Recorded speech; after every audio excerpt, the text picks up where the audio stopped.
Hello everyone, welcome back to the next video. यहाँ पे हम इलिप्स और हाइपरबोला जो चैप्टर है कोनिक सेक्शंस में, उसका डिटेल एनालिसिस करेंगे। प्रीवियस ईयर क्वेश्चंस का कैसे कैसे क्वेश्चंस पूछे गए हैं, क्या इंपॉर्टेंट कॉन्सेप्ट है, क्या ट्रेंड रहता है क्वेश्चंस का, उसके थ्रू हम कॉन्सेप्ट्स भी रिवाइज करेंगे।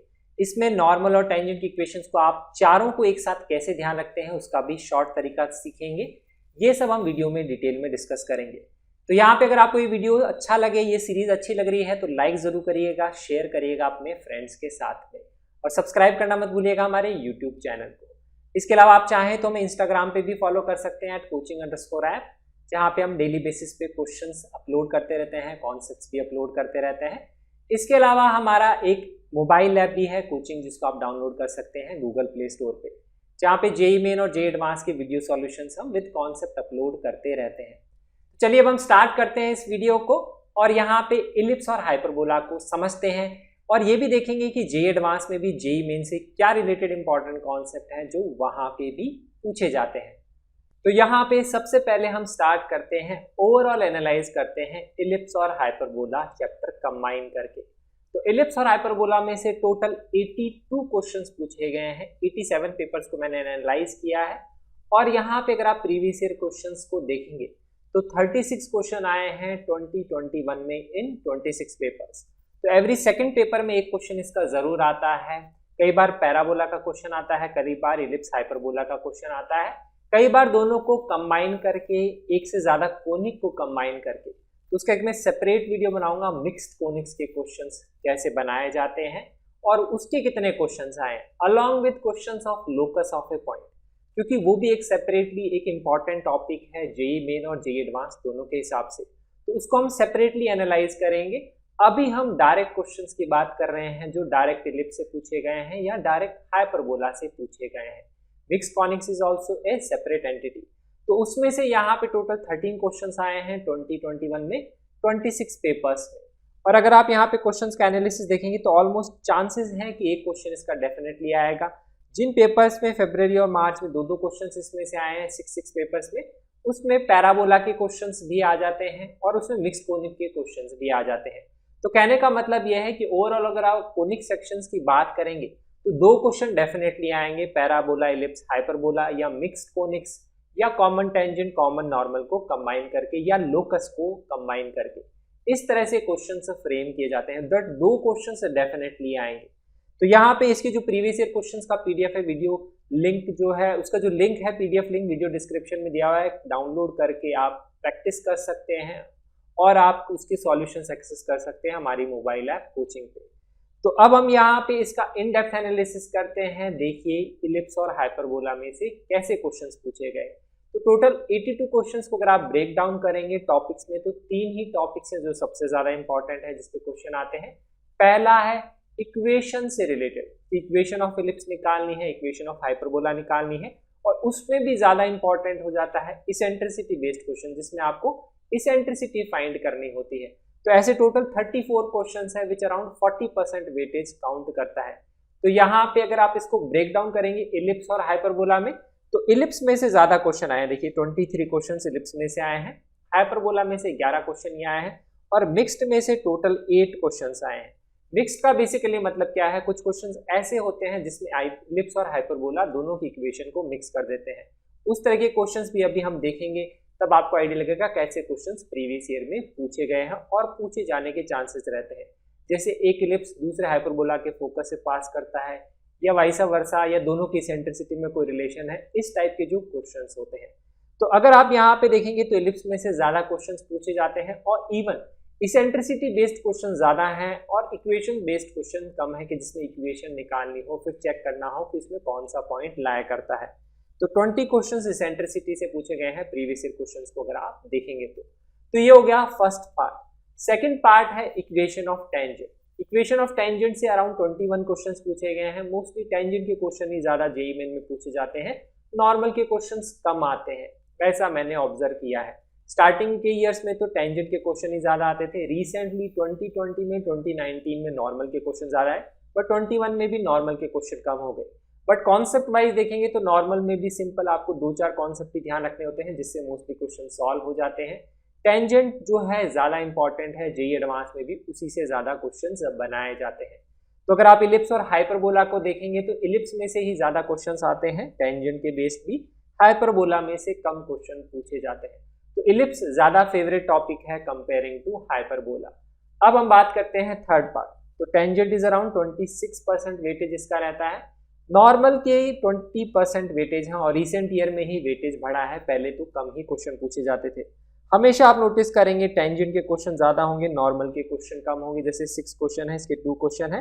इक्वेशन के क्वेश्चन और टेंजेंट के क्वेश्चन ऑलमोस्ट सेम हो सकते हैं। रिसेंट ईयर्स में इक्वेशन के कम हो गए हैं और टेंजेंट के उतने बढ़ा दिए गए हैं, इसीलिए यहाँ पे ये इक्वल आपको दिख रहा है। स्टार्टिंग के ईयर्स में 2013 से जब स्टार्ट किया था तो इक्वेशन बेस्ड क्वेश्चन ज्यादा थे, टेंजेंट के कम थे, नॉर्मल के तो बिल्कुल ही कम पूछे गए हैं।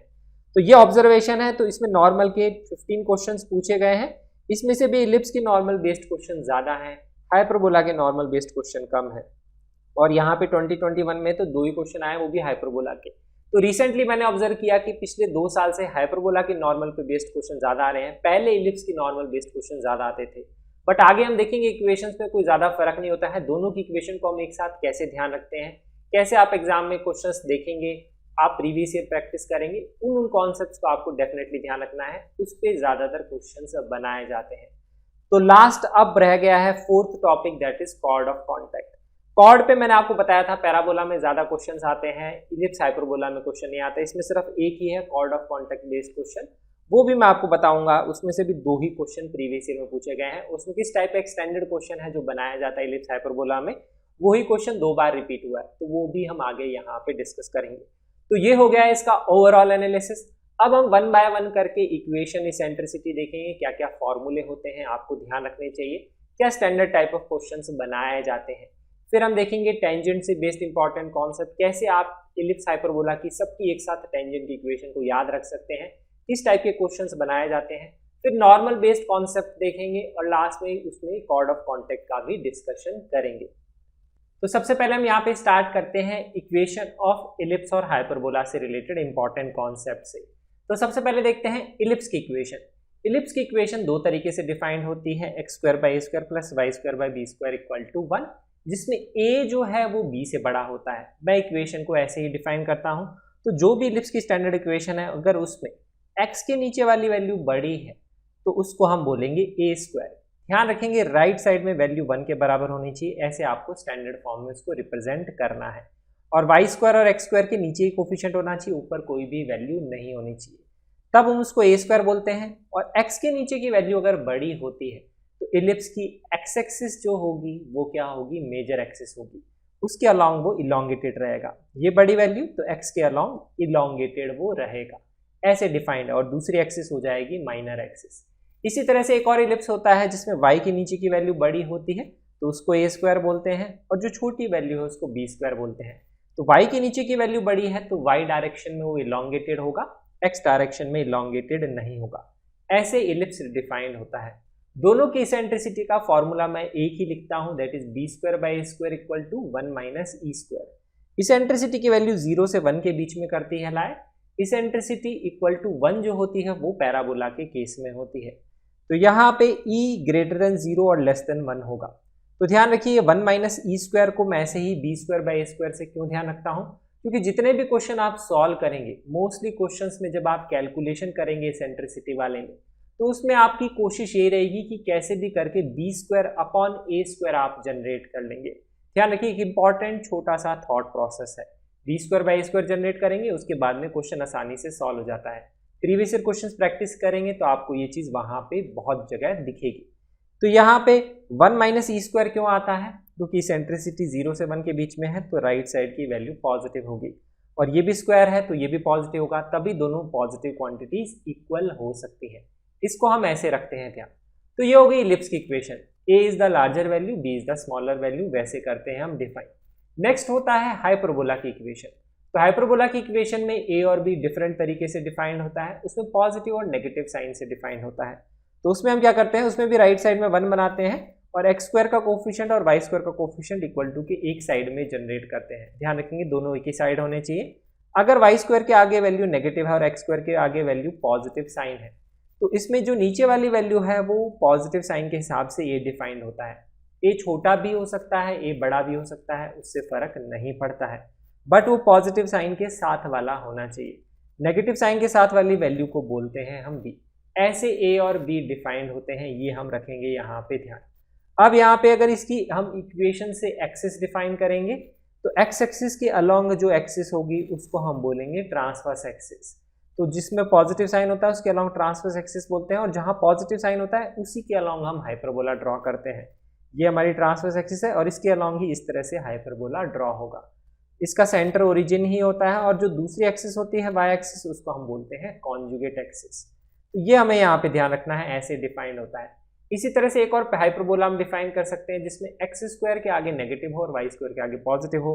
अगर इसके आगे नेगेटिव होगा तो इसको बी स्क्वायर बोलेंगे और इसको ए स्क्वायर बोलेंगे, क्योंकि इसके आगे पॉजिटिव है। ध्यान रखिए इन दोनों में राइट साइड का कोफिशिएंट +1 ही होना चाहिए, जो भी कांस्टेंट है +1 होना चाहिए। अगर -1 होगा तो माइनस से मल्टीप्लाई आपको करना पड़ेगा। तो अब यहाँ पे इसके केस में क्या हो जाएगा, ये पॉजिटिव साइन वाला ये हो जाएगा, वाई एक्सिस की डायरेक्शन में है, तो Y axis will be the transverse axis, तो उसके अलोंग वो बनेगा हाइपरबोला, और ये हो जाएगी हमारी कॉन्जुगेट एक्सिस। दोनों हाइपरबोला के केस में इसेंट्रिसिटी का फॉर्मूला b² / a² = e² - 1 होता है। इसमें इसेंट्रिसिटी 1 से बड़ी होती है। तो सेम फॉर्मूला था इलिप्स में, उसमें 1 - e² था, इसमें e² - 1 है। क्योंकि इसेंट्रिसिटी 1 से बड़ा है तो ये पॉजिटिव वैल्यू आएगी, तभी ये पॉजिटिव वैल्यू से हम इसको इक्वेट कर सकते हैं। इसको भी ऐसे ध्यान रखना ईजी है कि लेफ्ट में तो b² / a² है, उसमें भी वही था, बट a और b डिफरेंट तरीके से डिफाइंड है। और e² जो होगा क्योंकि 1 से बड़ा है तो ये पॉजिटिव वैल्यू होगी, इसलिए इसमें e² - 1 लिखेंगे। इलिप्स के केस में 1 - e² लिखेंगे, क्योंकि e < 1 है तो 1 - e² पॉजिटिव होगा। ऐसे ये इक्वेशन यहाँ पे डिफाइंड है। अब इसके कुछ पैरामीटर्स देख लेते हैं। तो सबसे पहले स्टैंडर्ड इलिप्स के लिए देखते हैं, x² / a² + y² / b² = 1, a is greater than b। तो ऐसा कुछ इलिप्स का डायग्राम होता है। एक्स एक्सिस के अलॉन्ग इलोंगेटेड रहेगा, क्योंकि मेजर एक्सिस एक्स एक्सिस है, वाई एक्सिस है माइनर एक्सिस। फिर हम बात करते हैं फोकस के कोऑर्डिनेट।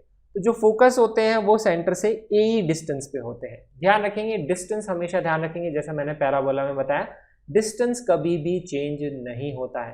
पैराबोला को भी आप टिल्ट कर देते हैं, इलिप्स को भी अगर आप टिल्ट कर देंगे, डिस्टेंस विल नेवर चेंज। ये चीज़ आपको हमेशा ध्यान रखनी है। तो यहाँ से a डिस्टेंस पे क्या होगा, that will be the focus of the ellipse. ये आपको ध्यान रखना है। दूसरी तरफ a डिस्टेंस पे दूसरा फोकस होगा, और यहाँ पे a/e डिस्टेंस पे होगी डायरेक्ट्रिक्स।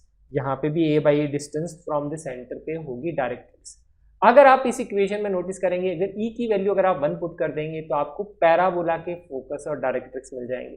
तो इसको आप ऐसे भी देख सकते हैं, दीज आर लाइक 2 पैराबोला, एक ये पैराबोला है उसकी डायरेक्ट्रिक्स, और एक ये पैराबोला है उसकी डायरेक्ट्रिक्स। तो e को 1 रखेंगे तो a,0 और a/e आपको इस तरह से डायरेक्ट्रिक्स मिल रही है, और -a,0 - a वो आपकी डायरेक्ट्रिक्स मिल रही है, फोकस और डायरेक्ट्रिक्स। तो उस तरह से इसको पैराबोला से भी कंपेयर कर सकते हैं, ध्यान रखने के लिए। अब नेक्स्ट जो इंपॉर्टेंट पैरामीटर है जो एग्जाम में पूछा जाता है, that is the length of lattice rectum. Length of lattice rectum defined है 2b²/a। इस तरह से length of lattice rectum define करी जाती है। ये फॉर्मूला है। ये फॉर्मूला सेम मैं हाइपरबोला में भी आपको बताऊंगा, बट इलिप्स और हाइपरबोला में a और b डिफरेंट तरीके से डिफाइंड होते हैं, इसीलिए फॉर्मूला सेम रहता है, लेकिन a और b की वैल्यू चेंज हो जाती है। इलिप्स में a बड़ी वैल्यू होती है, b छोटी वैल्यू होती है। उस तरह से लेंथ ऑफ लैटिस रेक्टम हम करते हैं डिफाइन 2b²/।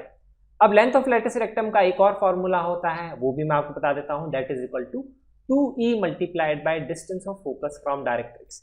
ये मैं आपको इसलिए बता रहा हूँ फॉर्मूला कि कई बार ऐसा हो सकता है कि कोई इलिप्स यहाँ पे ऐसा लिखा हुआ है जिसमें जो डायरेक्ट्रिक्स है वो x = a/e नहीं है, कुछ अलग इक्वेशन है, x + 2y + 3, कुछ ऐसे स्लैंटेड इलिप्स है।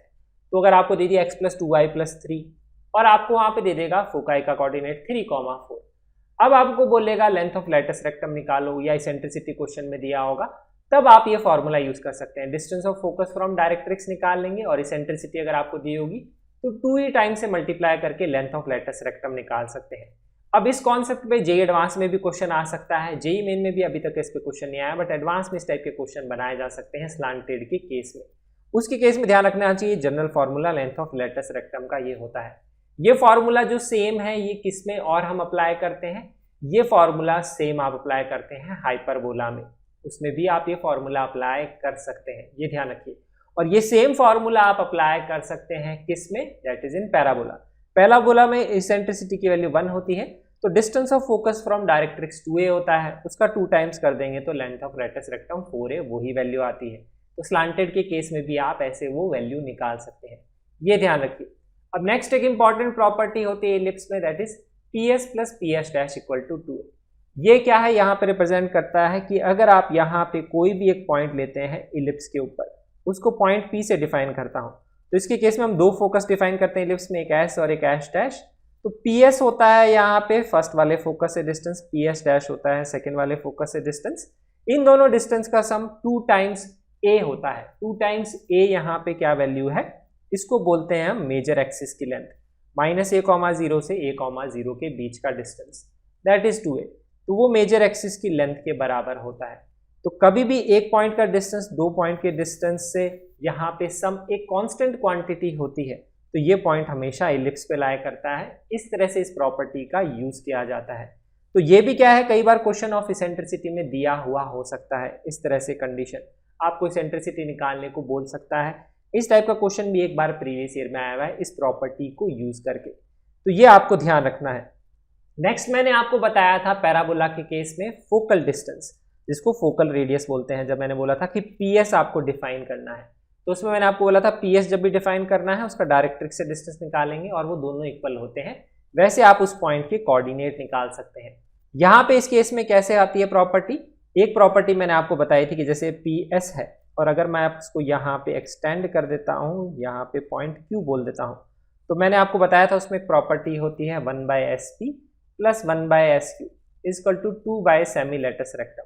ये प्रॉपर्टी मैंने आपको किस में बताई थी, पैराबोला में भी बताई थी। ये प्रॉपर्टी ध्यान रखिए ये इलिप्स में भी होती है, दोनों में भी होती है और हाइपरबोला में भी होती है। यहाँ पे सेमी लेटस रेक्टम का फॉर्मूला 2b² आएगा। तो इस तरह से अगर आपको ये वैल्यू दी हुई है कि एक लेंथ दी हुई है दूसरी निकालनी है और B और A दिए हुए, तो भी इसका यूज आ सकता है। This is also a very important formula. इसके अलावा कभी भी आपको फोकल रेडियस निकालनी होती है, फोकस से डिस्टेंस निकालना होता है, तो इसमें आप क्या यूज कर सकते हैं कि PS इक्वल टू यहाँ पे कर सकते हैं कि यहाँ से मैं परपेंडिकुलर ड्रॉ करूँ, PS इक्वल टू यहाँ पे अगर इसको मैं बोल देता हूँ दैट इज M, तो आप प्रॉपर्टी लिख सकते हैं PS equal to E times PM, कि डायरेक्ट्रिक्स से जो डिस्टेंस है उसका E टाइम्स जो होता है फोकल रेडियस के बराबर होता है। बट इस तरह के क्वेश्चन मैंने कम देखे हैं। कभी भी फोकस से डिस्टेंस दिया जाए तो आपको इस प्रॉपर्टी का हमेशा ध्यान रखना है, यूज करना पड़ सकता है या फिर इसका यूज किया जा सकता है क्वेश्चन में। इस पे अभी तक जेईई मेन में कोई क्वेश्चन नहीं आया, बट आ सकता है। It's a very important property, JEE advance में भी इस पे क्वेश्चन बनाया जा सकता है। तो ये हो गया हमारे इलिप्स के पैरामीटर्स। ये इलिप्स है एक्स एक्सिस के अलॉन्ग। जब y एक्सिस के अलॉन्ग इलिप्स होगा तो इसको आप रोटेट कर देंगे, तो इसमें क्या है, यहाँ पे y कोऑर्डिनेट 0 है, उसमें x कोऑर्डिनेट 0 हो जाएंगे, बाकी डिस्टेंसेस उतने ही रहेंगे। ओरिजिन से सेंटर से ए डिस्टेंस पे फोकस, ए डिस्टेंस पे जो है end point of major axis, और A/A डिस्टेंस पे होगी डायरेक्ट्रिक्स, ये सब सेम रहता है। इसेंट्रिसिटी के क्वेश्चन में और कैसे इंफॉर्मेशन यूज आती है, क्वेश्चन में लिखा होता है डिस्टेंस बिटवीन फोकस। तो डिस्टेंस बिटवीन फोकस कितना होगा, यहाँ से AE और यहाँ से AE, that is 2AE। Distance between directrix कितना होगा, A/E इधर है और A/E इधर है, तो 2A/E। इस तरह की इंफॉर्मेशन क्वेश्चन में लिखी हुई होती है। या फिर लिखा होगा फोकस से डायरेक्ट्रिक्स के बीच का डिस्टेंस, तो उसके बीच का डिस्टेंस होगा A/E माइनस AE, ये होगा फोकस और डायरेक्ट्रिक्स के बीच का डिस्टेंस। अगर मैं यहाँ पे बात करता हूँ तो A/E माइनस AE के बराबर होता है। अब ध्यान रखेंगे ये फोकस का डायरेक्ट्रिक्स से डिस्टेंस होता है कॉरस्पॉन्डिंग डायरेक्ट्रिक्स से डिस्टेंस, जहां फोकस उसी के साइड का डायरेक्ट्रिक्स, ये होता है वो डिस्टेंस A/E माइनस AE। ये भी क्वेश्चन में यूज आता है। तो ये हो गया हमारा इलिप्स। अब देखते हैं हाइपरबोला।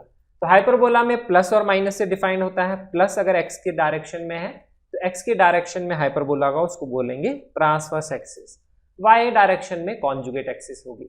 सेम प्रॉपर्टी जो मैंने लेंथ ऑफ लेटस रेक्टम की बताई और जो लेंथ बताई 2b², दोनों में सेम होती है, देयर इज नो डिफरेंस, इसीलिए दोनों को साथ में ध्यान रखते हैं।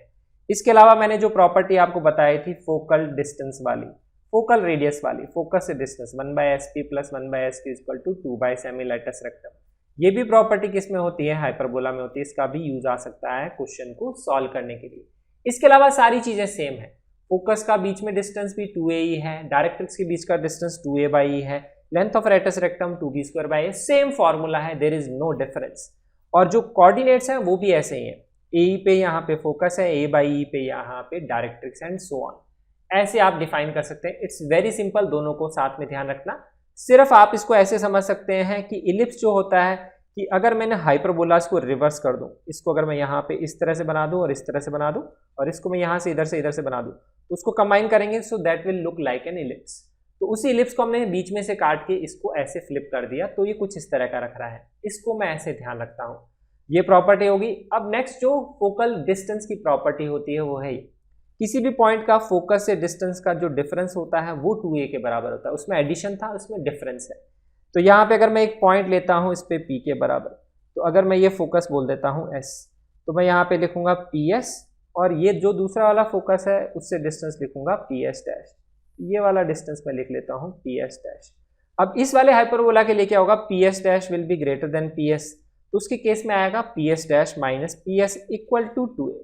लेकिन अगर आप इस वाले हाइपरबोला पे पॉइंट लेंगे तो उसके केस में डिफरेंस हो जाएगा, क्योंकि इसके केस में क्या होगा, ps जो है वो बड़ा हो जाएगा ps डैश से, तो उसके केस में ps minus ps dash 2a आएगा। रिवर्स हो जाता है, तो दोनों केस में क्या आता है, एक बार ps minus ps dash 2a आता है, एक बार ps dash minus ps equal to 2a आता है। दोनों को कंबाइन करने के लिए मॉड लगा देते हैं कि उनका जो डिफरेंस होता है magnitude that is equal to 2a।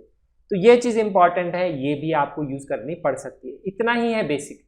इसके अलावा दूसरे हाइपरबोला में भी यही कोऑर्डिनेट्स होंगे, सिर्फ वाई एक्सिस के अलोंग होंगे, पर ज्यादातर क्वेश्चन जो होते हैं एक्स एक्सिस के अलोंग जो स्टैंडर्ड हाइपरबोला है और जो स्टैंडर्ड इलिप्स है एक्स एक्सिस के अलोंग मेजर एक्सिस, उसी पे ही बनाए जाते हैं। तो दोनों को मैं साथ में ध्यान रखता हूँ, it is easier to remember and apply. अब देखते हैं इसके किस तरह के क्वेश्चंस बनाए जाते हैं और इसमें कॉमन चीजें क्या है। तो दोनों इलिप्स और हाइपरबोला में लेंथ जो होती है वो सेम फॉर्मूले ही है। Length of latus rectum same है 2b स्क्वायर बाय, और मैंने आपको फोकल रेडियस का भी बताया 1/sp plus 1/sq equal to 2 semi latus rectum. ये फॉर्मूला भी क्या है, दोनों में सेम ही है, तो ये भी हम साथ में ही ध्यान रखते हैं। इसके अलावा डिस्टेंस बिटवीन फोकाई दोनों में 2a ही होता है।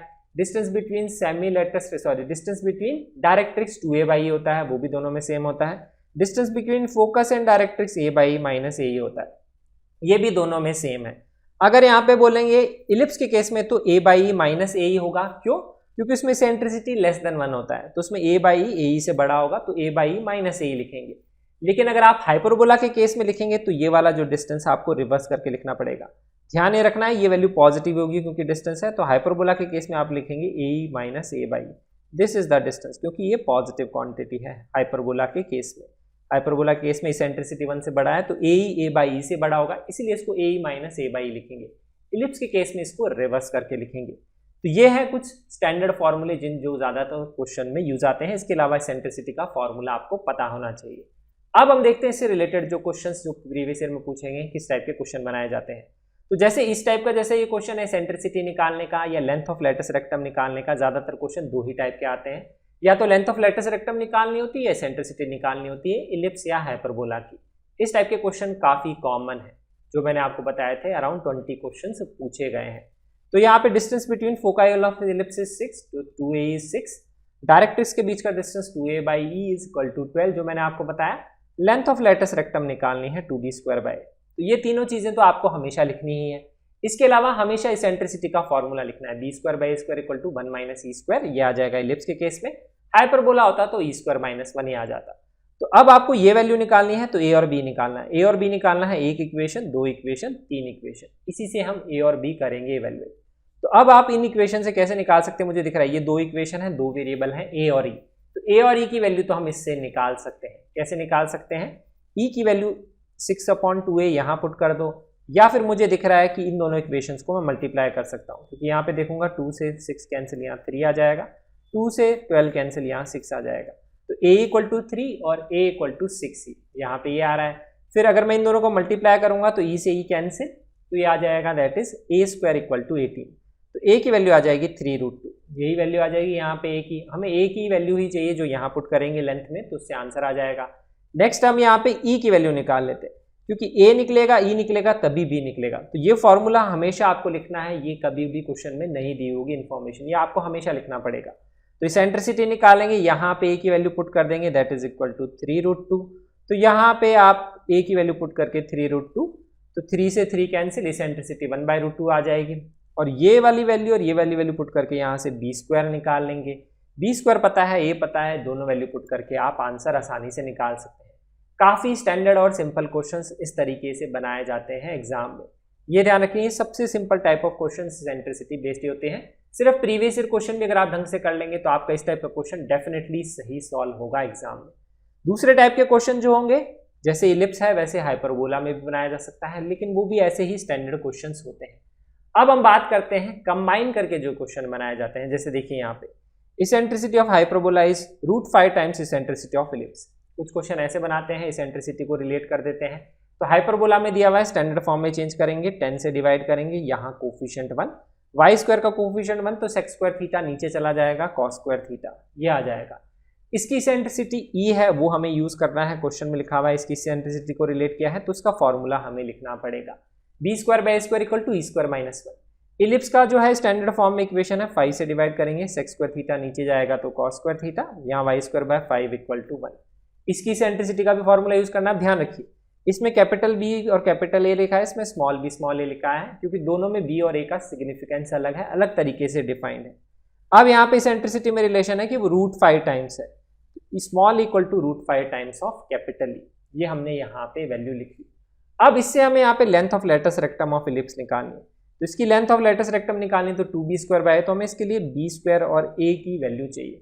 b स्क्वायर और a अब हम यहाँ डिफाइन कर सकते हैं इन दोनों से, लेकिन उसके लिए हमें थीटा चाहिए, तो थीटा तो निकालना ही पड़ेगा, ये रिलेशन यूज करना ही पड़ेगा, तो आपको ये वैल्यूज डिफाइन करनी ही पड़ेगी।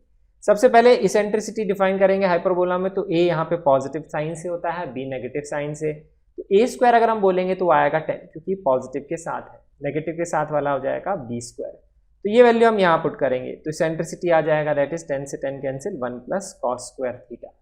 नेक्स्ट हम यहाँ पे इसके लिए लिखेंगे, तो जो बड़ी वैल्यू ऑब्वियसली 5 है, 5 कॉस स्क्वायर थीटा छोटा ही होगा, क्योंकि कॉस स्क्वायर थीटा 0 से 1 के बीच में ही होता है। तो यहाँ पे हम देखेंगे तो b हमारा हो जाएगा that is 5 cos square theta, a हो जाएगा 5। अब ध्यान रखिए a स्क्वायर हो जाएगा 5, तो अब ये यहाँ पे वाई स्क्वायर के नीचे a स्क्वायर है, फर्क नहीं पड़ता, हमें तो बड़ी और छोटी वैल्यू पुट करनी है, फॉर्मूला दोनों के लिए सेम ही होता है। यहाँ पुट करेंगे 5 से 5 कैंसिल, कैपिटल ई स्क्वायर आ जाएगा 1 माइनस कॉस स्क्वायर थीटा। अब इन दोनों से हमें थीटा अगर मिल जाएगा तो यहाँ पे इसकी वैल्यू आ जाएगी, इसकी वैल्यू आ जाएगी, तो आप इसके लिए लेंथ ऑफ लेटस रेक्टम आसानी से लिख सकते हैं। तो मुझे दिख रहा है स्क्वायर है, तो इसको स्क्वायर कर देंगे और अब इन तीनों को हम रिलेट कर देंगे। तो यहाँ पे ई स्क्वायर की जगह 1 plus cos square theta, capital E square की जगह 1 minus cos square theta, simplify करेंगे, कॉस स्क्वायर थीटा की वैल्यू आ जाएगी 2/3, और हमें कॉस स्क्वायर थीटा ही निकालना था, क्योंकि इलिप्स के लिए अगर हमें निकालना है यहाँ पे length of latus rectum, formula 2b square by a होता है। b स्क्वायर है हमारा छोटा value that is 5 cos square theta, a है बड़ी वैल्यू दैट इज 5। तो यहाँ पे ये वैल्यू पुट कर देंगे, √5 हो जाएगा क्योंकि a स्क्वायर 5 है, तो कॉस स्क्वायर थीटा आप यहाँ पुट कर दीजिए दैट इज इक्वल टू 2/3, तो उससे आपका यहाँ पे आंसर आ जाएगा। आगे सिंपल कैलकुलेशन है, तो आंसर 4√5/3 आ जाएगा, जो मैच कर जाएगा ऑप्शन नंबर 3 से। काफी सिंपल क्वेश्चन है, सिर्फ थोड़ी सी कैलकुलेशन है, तो घबराना नहीं होता, सिंपल फॉर्मूले आपको लिखने हैं और सिंपल कैलकुलेशन करके आंसर आ जाएगा। एक और क्वेश्चन देखते हैं, मिक्स्ड कैसे किया जाता है यहाँ पे इलिप्स और हाइपरबोला को।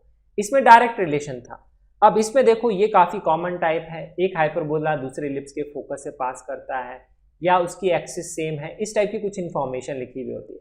जैसे देखो यहाँ लिखा हुआ, ये hyperbola passes through the foci of the ellipse.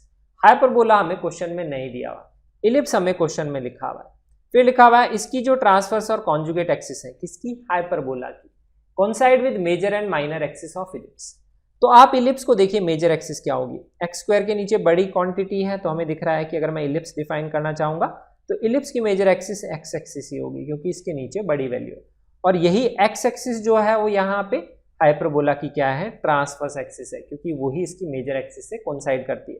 तो अगर मैं हाइपरबोला की बात करता हूं तो हाइपरबोला भी कुछ इस तरह से ही होगा। तो इससे हमें हाइपरबोला के बारे में पता लगता है x² minus y² equal to 1, इस तरह का कुछ हाइपरबोला होगा। आप ये आइडिया लगा सकते हैं, प्लस यहीं आएगा माइनस यहीं आएगा, ये इन्फॉर्मेशन इस तरह से दी हुई है।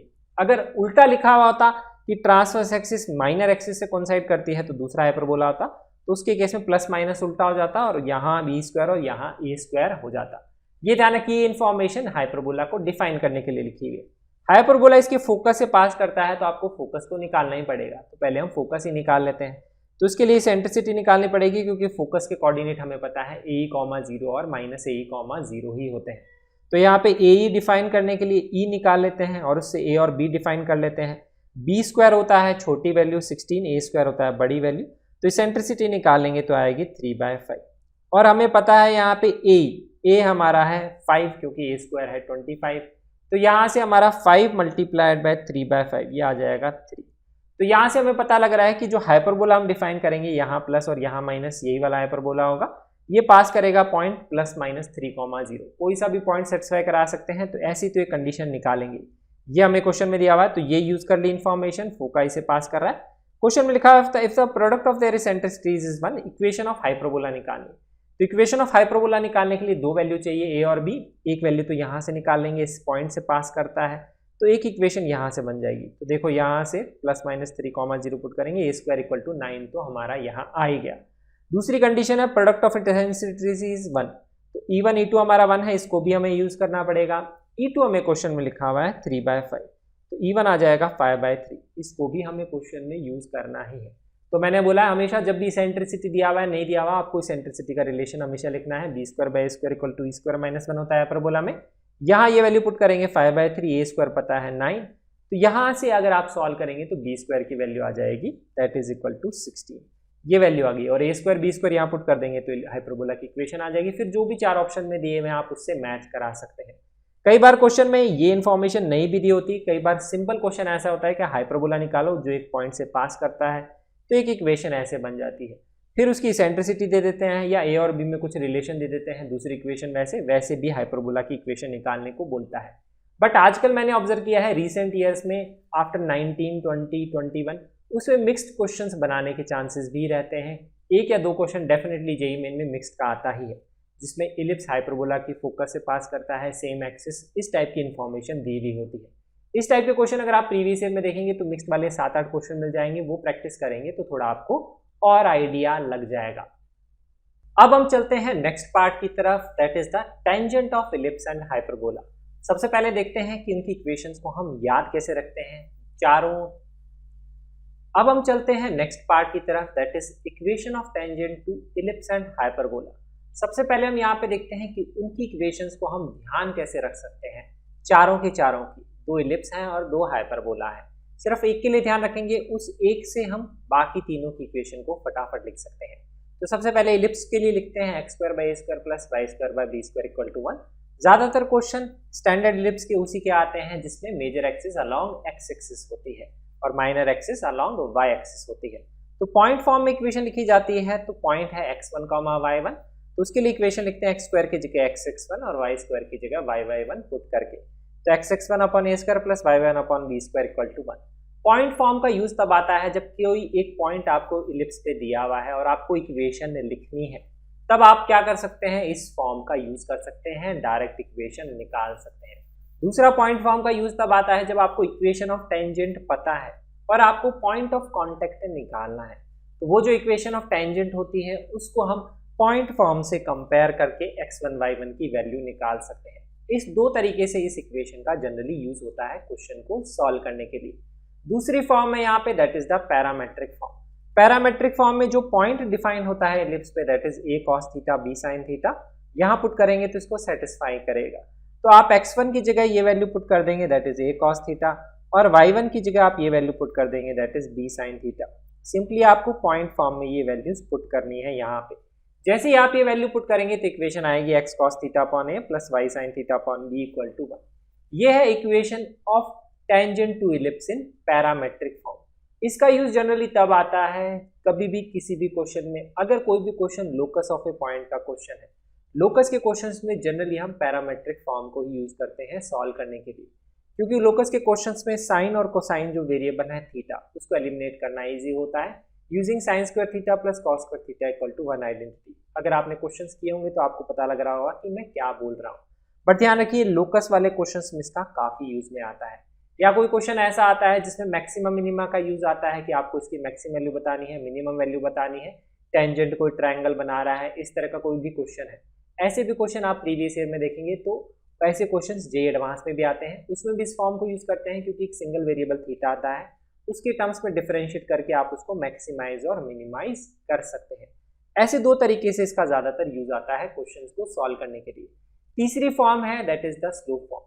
स्लोप फॉर्म होता है अगर हमें किसी भी टेंजेंट का स्लोप डिफाइंड है, क्वेश्चन में आपको लिखा हुआ है टेंजेंट इस लाइन के पैरेलल है, टेंजेंट इस लाइन के परपेंडिकुलर है, मतलब उसका स्लोप अगर डिफाइन किया हुआ है तो स्लोप डिफाइन है जनरली तभी हम इसका यूज करते हैं क्वेश्चन को सॉल्व करने के लिए, या फिर एक्सटर्नल पॉइंट से टेंजेंट ड्रॉ करी है और आपको उनके स्लोप्स डिफाइन करने हैं, उनकी इक्वेशंस डिफाइन करनी है, तब भी इसका यूज किया जाता है। स्लोप फॉर्म में इक्वेशन होती है y = mx + -√a² m² + b²। ये 3 इक्वेशंस है। स्लोप फॉर्म का तो क्वेश्चन में आपको आइडिया लग ही जाएगा, स्लोप डिफाइंड होगा, मैं आपको क्वेश्चंस भी करके बताऊंगा थोड़ा और आपको क्लियर हो जाएगा। बट ये होती है यहाँ पे इक्वेशंस जो आपको ध्यान रखनी है। और स्लोप फॉर्म का आप ऐसे भी यूज कर सकते हैं, सपोज अगर क्वेश्चन में लिखा हुआ है कि y = 2x + c सपोज लिख देगा c - 5, ये जो है ये टेंजेंट है इलिप्स के लिए, तो आपको c की वैल्यू निकालें। तो देखो यहाँ पे अगर आपका स्लोप डिफाइंड है तो आप स्लोप फॉर्म यूज करेंगे क्योंकि इसका स्लोप डिफाइंड है। That gives you a easier way to solve. आप इसको इससे कंपेयर करके c की वैल्यू निकाल सकते हैं। तो ये आइडिया होता है, कभी भी टेंजेंट का स्लोप डिफाइंड है तो जनरली स्लोप फॉर्म को यूज करना चाहिए। तो ये तरीका है क्वेश्चंस को सॉल्व करने का, ये इक्वेशंस होती हैं। तो ये हो गया पहला इलिप्स जिसमें x के नीचे वैल्यू बड़ी है जिसको हमने ये बोला है। दूसरा इलिप्स होता है जिसमें x के नीचे छोटी वैल्यू है, तो y के नीचे जो बड़ी वैल्यू है उसको हमने ये बोला है। तो उसके केस में क्या इक्वेशन होगी, ये तो वही होती है x² की जगह x(x1), y² की जगह y(y1), ऐसे ही आपको सॉल्व करना है। दूसरा यहाँ पे पैरामेट्रिक फॉर्म में क्या होता है, इसको आप रिवर्स कर देते हैं कि a cos थीटा यहाँ जाता है, b sin थीटा यहाँ जाता है। तो पैरामेट्रिक फॉर्म में जो है ये आप रिवर्स कर सकते हैं, इसको ऐसा लिख सकते हैं, या फिर आप ऐसे भी सोच सकते हैं सिंपली इन दोनों इक्वेशंस में हुआ क्या है, a और b इंटरचेंज हुआ, जहाँ a था वहाँ b लिख दिया, जहाँ b था वहाँ a लिख दिया, तो ऐसे लिखा गया है। तो सिंपली a और b को आपको इंटरचेंज करना है, तो यहाँ पे यही करेंगे, इसमें a और b इंटरचेंज कर देंगे, तो यहाँ पे ये इक्वेशन आ जाएगी पैरामेट्रिक फॉर्म में। सेम चीज अगर हम यहाँ पे करेंगे स्लोप में, तो b जो है यहाँ जाएगा, a जो है यहाँ जाएगा, इक्वेशन हो जाएगी b² m² + a², ये इक्वेशन हो जाएगी। तो ये होती है स्लोप फॉर्म इक्वेशन। तो आप इस इक्वेशन में यहाँ पे जितने भी हैं उसमें a और b इंटरचेंज कर देंगे तो दूसरे वाले इलिप्स के लिए आपको इक्वेशंस मिल जाएंगे। ऐसे हम ध्यान रखते हैं। अब हम बात करते हैं हाइपरबोला के केस में जिसमें प्लस और माइनस साइन होता है। तो x² / a², ये प्लस साइन से डिफाइंड है, y² / b², उसके आगे माइनस साइन है। तो उसके केस में हम कैसे इक्वेशन निकालते हैं, पॉइंट फॉर्म में सिंपल, x² की जगह x(x1), y² की जगह y(y1), सेम तरीका। पैरामेट्रिक फॉर्म में इसमें तो point a cos theta b sin theta होता है, इसमें पॉइंट होता है a sec theta b tan theta. तो इसकी इक्वेशन को मैं इसी से ध्यान रखता हूँ कि ये जो इक्वेशन होती है इसमें a sec theta b tan theta put करते हैं, तो उससे हमारी इक्वेशन आती है x sec theta upon a minus y tan theta upon b = 1। यही पैरामेट्रिक फॉर्म में हमारी इक्वेशन होती है। ऐसे मैं ध्यान रखता हूँ पॉइंट फॉर्म से। तो पॉइंट फॉर्म से पैरामेट्रिक फॉर्म ध्यान रखना ईजी होता है अगर आपको पैरामेट्रिक फॉर्म में कोऑर्डिनेट्स पता है तो। लास्ट बचता है स्लोप फॉर्म। स्लोप फॉर्म को हम कैसे डिफाइन करते हैं, तो आप इन दोनों इक्वेशंस में नोटिस करो डिफरेंस क्या है। डिफरेंस यही है कि यहाँ पे +b² और यहाँ -b² है, तो आप यही करेंगे, इस इक्वेशन में +b² की जगह -b² कर देंगे तो आपको इसके लिए स्लोप फॉर्म में इक्वेशन बन जाएगी। तो ऐसे हम इसकी इक्वेशन को ध्यान रखते हैं, ध्यान रखेंगे। यही इलिप्स और यही हाइपरबोला की टेंजेंट पे बेस्ड क्वेश्चन या नॉर्मल पे बेस्ड क्वेश्चन सबसे ज्यादा बनाए जाते हैं। लाइक 95% क्वेश्चन आपको इन्हीं पे दिखेंगे, स्टैंडर्ड वालों पे, जिसमें एक्स एक्सिस ही मेजर एक्सिस है इलिप्स की या एक्स एक्सिस ही ट्रांसवर्स एक्सिस है हाइपरबोला की। तो ये तो आपको डेफिनेटली ध्यान होनी ही चाहिए। अब इसके अलावा एक और हाइपरबोला होता है, उसके लिए भी देख लेते हैं, जिसके केस में यहाँ पे x² के आगे नेगेटिव साइन है तो उसको b² बोलते हैं, और यहाँ पॉजिटिव साइन है तो उसको a² बोलते हैं। पॉइंट फॉर्म तो सेम ही है, x² की जगह x(x1), y² की जगह y(y1), नीचे जो भी है लिखा हुआ आप डायरेक्टली वहां वैल्यू पुट कर सकते हैं। अब बात करते हैं पैरामेट्रिक फॉर्म में। तो पैरामेट्रिक फॉर्म में क्या होता है, ये b tan थीटा यहाँ जाएगा, a sec थीटा यहाँ जाएगा, ऐसे आप रिवर्स कर सकते हैं। आप देखेंगे तो इसको सेटिस्फाई भी करेगा। y की जगह a sec थीटा लिखेंगे तो ये sec² थीटा आएगा, ये आएगा tan² theta, sec² theta minus tan² theta = 1। तो इसमें सिर्फ पैरामेट्रिक फॉर्म में मैं पॉइंट ध्यान रखता हूँ, यहीं पे मैं पुट कर देता हूँ a sec theta b tan theta, तो यहाँ ये इक्वेशन यहाँ पे आ जाती है। लास्ट है हमारी slope form. Slope forms become important क्योंकि इस पे ज्यादातर क्वेश्चन फ्रेम किए जाते हैं। तो अब स्लोप फॉर्म में क्या डिफरेंस है देखो, तो आप नोटिस करेंगे x के साथ में यहाँ +a² है, यहाँ x के साथ में -b² है, यहाँ y के साथ में -b² है, y के साथ में +a² है। तो इससे इस इक्वेशन जाने के लिए आपने क्या किया, जहां पे भी +a² था उसको आपने रिप्लेस किया है -b² से, एंड वाइसा वर्सा। तो आपको यही करना है, +a² को -b² से रिप्लेस करेंगे, -b² को +a² से रिप्लेस करेंगे, तो आपको इसके लिए मिल जाएगी स्लोप की इक्वेशन। इस तरह से हम इसको ध्यान रखते हैं। इस हाइपरबोला से इस हाइपरबोला के लिए आपको स्लोप फॉर्म में इक्वेशन लिखनी है। इस तरह से आप जो दोनों एलिप्स और दोनों हाइपरबोला की इक्वेशंस को कंबाइन करके ध्यान रख सकते हैं। दोनों एलिप्स में क्या है, एक के लिए ध्यान रखेंगे, दूसरे के लिए तो सिर्फ a और b को इंटरचेंज करना है। हाइपरबोला के लिए अगर आपको लिखनी है इलिप्स से तो आपको यहाँ पे क्या करना है, प्लस बी स्क्वायर की जगह माइनस बी स्क्वायर, और इन दोनों में करना है तो प्लस ए स्क्वायर की जगह माइनस बी स्क्वायर। एक बार इसको फिर से देखिएगा और नोट डाउन कर लीजिएगा, इंपॉर्टेंट है, बट स्टैंडर्ड इलिप्स और हाइपरबोला पे ज्यादातर क्वेश्चन आते हैं। अब देखते हैं क्वेश्चन में इसका एप्लीकेशन कैसे होता है, किस टाइप के क्वेश्चंस बनाए जाते हैं। तो जेईई मेन 2021 का क्वेश्चन देखते हैं। हमें पूछा गया है कि ये टेंजेंट है कौन से कर्व के लिए। पहली चीज नोटिस करेंगे, एक्स स्क्वायर वाई स्क्वायर का coefficient different, different, same and same. Same coefficient होता है मतलब वो सर्कल होता है, डिफरेंट कोफिशिएंट है मतलब वो इलिप्स हो सकता है या हाइपरबोला, और अगर बीच में प्लस साइन है तो वो इलिप्स ही होगा। तो इलिप्स के हिसाब से आपको पता है पैरामेट्रिक फॉर्म में कॉस थीटा साइन थीटा आता है, a cos theta b sine theta, तो उसी स्टैंडर्ड फॉर्म में चेंज करने की कोशिश करेंगे, यहाँ 1 बनाएंगे क्योंकि उसी तरह से इक्वेशन होती है। तो यही हमारा थॉट प्रोसेस होता है। 60 से डिवाइड करेंगे, X cos theta by 5 Y sine theta by 12 equal to 1। तो इससे देखिए आपको समझ में आ गया होगा, x cos theta by a y sine theta by b equal to 1। Ellipse की इक्वेशन ही होगी, that is x square by a square that is 5 square, y square by b square that is 12 square equal to 1। तो इससे आपका answer आएगा 144 x square plus 25 y square. तो आपको दिख रहा है यही वाला आंसर मैच कर रहा है, तो आंसर मैच कर जाएगा ऑप्शन नंबर 2 से। एक डायरेक्ट और सिंपल क्वेश्चन है, पैरामेट्रिक फॉर्म में इक्वेशन दी हुई है, कंपेयर करके आपको इलिप्स की इक्वेशन निकालनी। ज्यादातर क्वेश्चन ऐसे कभी आए नहीं है, बट इस टाइप का एक नया क्वेश्चन अभी फ्रेम किया गया था। जनरली इलिप्स की इक्वेशन दी हुई होती है, उससे आपको टेंजेंट की इक्वेशन निकालनी होती है, इस तरह से क्वेश्चन होता है, या हाइपरबोला की इक्वेशन से। तो जिस तरह का क्वेश्चन पैरामेट्रिक फॉर्म को कंपेयर करके आपको पूछा है कौन सा कॉनिक इलिप्स है, कौन सा वाला है, इसी तरह से क्वेश्चन पूछा जा सकता है। पैरामेट्रिक फॉर्म में इक्वेशन दे सकता है हाइपरबोला के लिए, और पूछ सकता है कौन सा कॉनिक हाइपरबोला, चारों ऑप्शंस में से होगा।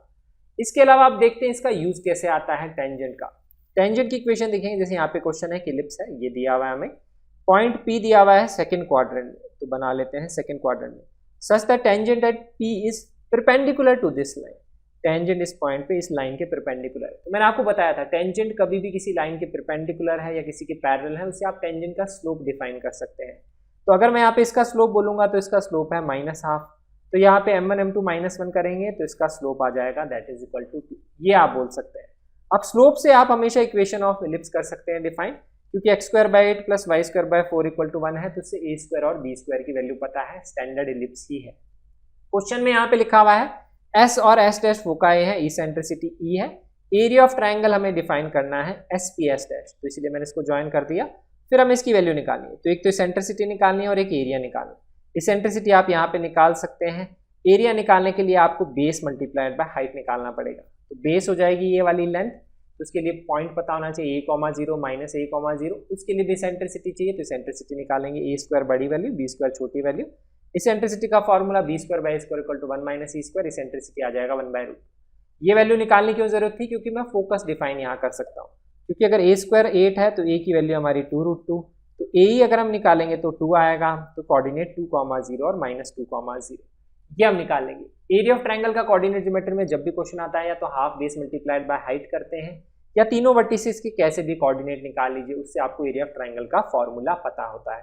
तो अब हमें पता है ये पॉइंट तो पता लग गया, अब आपको पॉइंट पी निकालने से मतलब है।